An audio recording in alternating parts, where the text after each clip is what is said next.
myself and Tins have put ourselves up against Taylor and Barneveld. So it's just a bit of a crack. It's obviously a very sort of male-dominated sport. Everyone should have a few drinks, have a bit of a laugh, and hopefully I'll beat Tins. Who do you reckon will get it? Who's your money on, him or Tins? I'd say Tindall, actually. I'd go vote with the offence to Cueto, but I think Tins is probably more of a darts player. I'd say a lager and a darts player. Big guy sports, do you know what I mean? Like snooker and darts, bowling. I just imagine Tins to be very good at that sort of thing. So I think Tins will have the edge. I'd probably say Cueto. I don't think the royal family play too much darts, so I think Tins might be at a disadvantage. But no, Cueto, you know, the northern guy, obviously spends a fair amount of times in pubs if he's not nicking stuff, and yeah, so I reckon he'll go well. I know Cueto's effect's quite competitive. He's quite good at go-karting. Whenever we go go-karting here, he's called Mark Tight Lines Cueto because he's quite good at that. And if Tins is anything to go by with his nose, I don't know what his arm's like. If it's as crooked as his nose, I'll be worried. I'm very confident. Obviously, I've got a wide experience. I've played against Phil the Power. I've played against Raymond van Barneveld.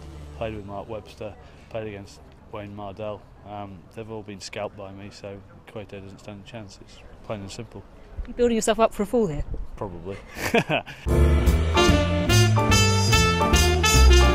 Suggestions for me, which again are mainly the boys, but all based around taking the mick out of my big head. Just the other day I was walking down, I saw him, I thought he was on the phone as I walked in, and then I got a bit closer and I realised it was an iPad. Just looks so small against his head. Square head. Blockhead Cueto. Mark Conquertree Cueto. Obviously you've got Lego head, haven't you, for Cueto, and probably Shrek for Tins.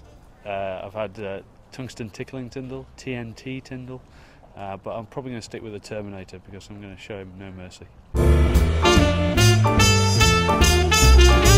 With Tins, it's all about Prince, obviously with the wedding and everything, and a few boys have suggested Dreams, Gabriel Dreams for the music for Tins, because he's sort of living the dream a little bit.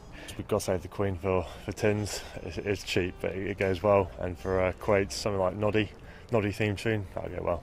Someone did say on Twitter, which I found quite funny, they should change Return of the Mac to Return of the Mank. Return of the Mank. I think it'd suit him well.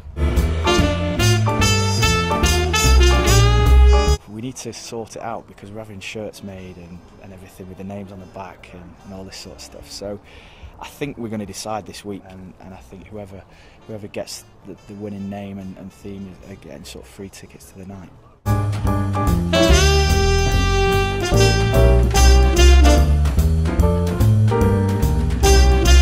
And you're supporting the RPA Benevolent Fund. Can you tell us why that is so important to you? Obviously, being in rugby for 10 years, the RPA have always been involved. They've always done a fantastic job with the boys and supporting the boys. So, you know, it was a pretty easy decision to pick them as one of the charities to support. I think the RPA is hugely important. You know, it gives the players peace of mind. You know, you're out there, you're throwing your body into it every week. You know, anything can happen. There are some unfortunate accidents, and you know, as we all know, it's a contact sport. You've got to put that to the back of your mind, but that's a lot easier to do when you've got something like this in place. And you know, for guys like Matt Hampson that have obviously had tragic accidents, it's I can see the benefit it's done for him. If you want any more information on how the RPA help players during their careers, go to www.therpa.co.uk.